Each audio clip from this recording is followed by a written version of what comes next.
Shalom Bapak Ibu, Saudara-saudariku yang terkasih dalam Yesus Kristus. Selamat berjumpa lagi dengan saya, Pastor Stefanus Chandra, dalam Insani, Inspirasi Sabda Allah hari ini, channel renungan yang sama kita cintai ini. Adapun tema renungan kita pada hari ini, 21 Maret 2022, adalah ketertutupan hati. Mari kita awali permenungan kita ini dengan sebuah doa singkat. Dalam nama Bapa dan Putra dan Roh Kudus. Ya Yesus yang baik, kami bersyukur kepadamu atas hari baru, atas undangan suci-Mu guna merenungkan sabda-Mu pagi ini. Kemuliaan bagi-Mu bersama Bapa dan Roh Kudus, Allah memerintah, kini dan sepanjang masa. Amin. Bapak Ibu, saudara-saudariku yang terkasih dalam Yesus Kristus, adapun perikopa yang akan menjadi dasar permenungan kita hari ini diambil dari perikopa Injil Lukas pasal 4 ayat 24 sampai 30. Mari kita bacakan bersama-sama. Dan katanya lagi, aku berkata kepadamu, sesungguhnya tidak ada nabi yang dihargai di tempat asalnya. Dan aku berkata kepadamu, dan kataku ini benar. Pada zaman Elia terdapat banyak perempuan janda di Israel ketika langit tertutup selama 3 tahun dan 6 bulan. Dan ketika bahaya kelaparan yang hebat menimpa seluruh negeri. Tetapi Elia diutus bukan kepada salah seorang dari mereka, melainkan kepada seorang perempuan janda di Sarfat di tanah Sidon. Dan pada zaman Nabi Elisa, banyak orang kusta di Israel, dan tidak ada seorang pun dari mereka yang ditahirkan selain daripada Naaman orang Syria itu. Mendengar itu, sangat marahlah semua orang yang di rumah ibadat itu. Mereka bangun lalu menghalau Yesus keluar kota dan membawa dia ke tebing gunung, tempat kota itu terletak, untuk melemparkan dia dari tebing itu. Tetapi ia berjalan lewat dari tengah-tengah mereka, lalu pergi. Bapak, Ibu, saudara-saudariku yang terkasih dalam Yesus Kristus. Kita tahu bersama, Yesus tumbuh besar di Nazaret. Namun ia malah ditolak di sana, di kampungnya. Awalnya penduduk yang berkumpul di sinagoga Nazaret kagum dengan kata-kata indah Yesus. Berita tentang Yesus juga membuat mereka kagum karena banyaknya mujizat yang telah dibuat oleh Yesus di kota-kota dan desa-desa di sekitar Galilea, di Kana, di Kapernaum.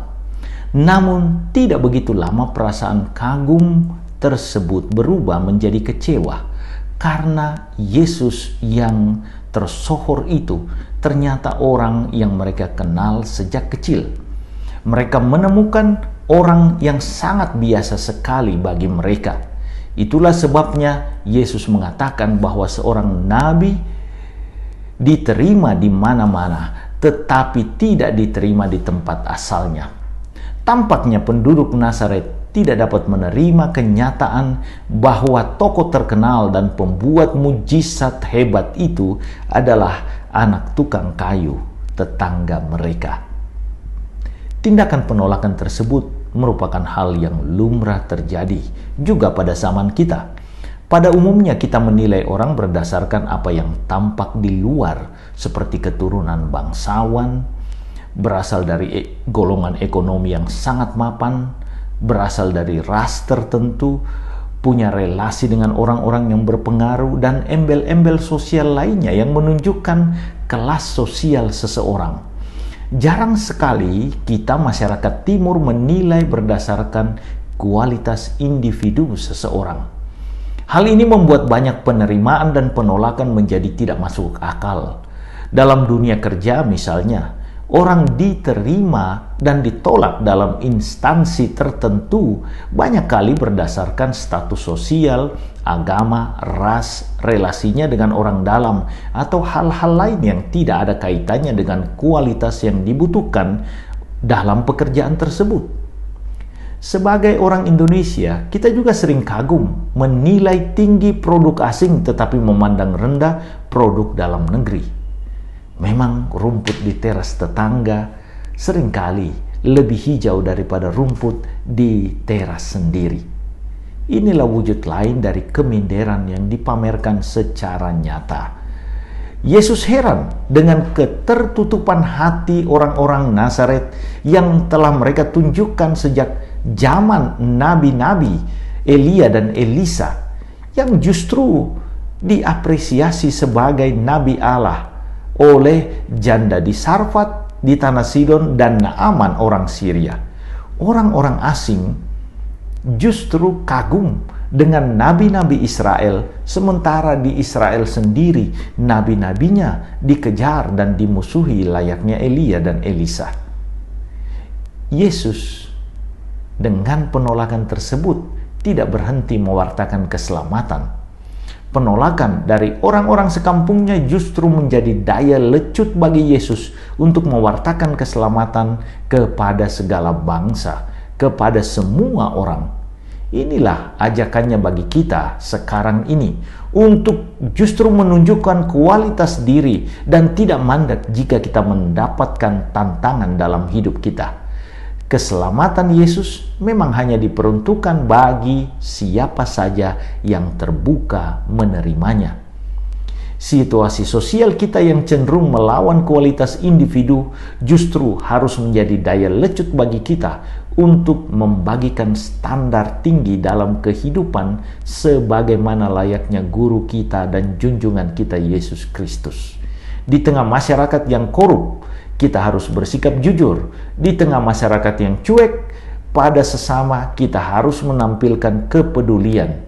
Pendek kata, iman Katolik menantang kita untuk berbeda dan berkualitas lebih dalam karya di tengah dunia kita sekarang ini. Tuhan Yesus memberkati. Ya Yesus yang baik, terima kasih Engkau menunjukkan pola jelas bagi kami untuk justru makin tertantang dan makin kuat mewartakan Dikau dalam hidup kami. Terima kasih untuk karunia kesetiaan yang Engkau tunjukkan atas kami. Kemuliaan bagimu bersama Bapa dan Roh Kudus, Allah memerintah kini dan sepanjang masa. Amin. Berkat Tuhan turun melimpah atas saudara-saudariku, keluarga saudara-saudariku, pekerjaan dan usaha saudara-saudariku, Bapa, Putra, dan Roh Kudus. Amin. Terima kasih saudara-saudariku yang telah mendengarkan sabda Allah dan renungan hari ini. Saya, Pastor Marcel Lorotandung, mengucapkan berlimpah terima kasih kepada Pastor Stefanus Chandra. Semoga Pastor senantiasa diberkati Tuhan dalam setiap aktivitas dan pelayanannya. Amin.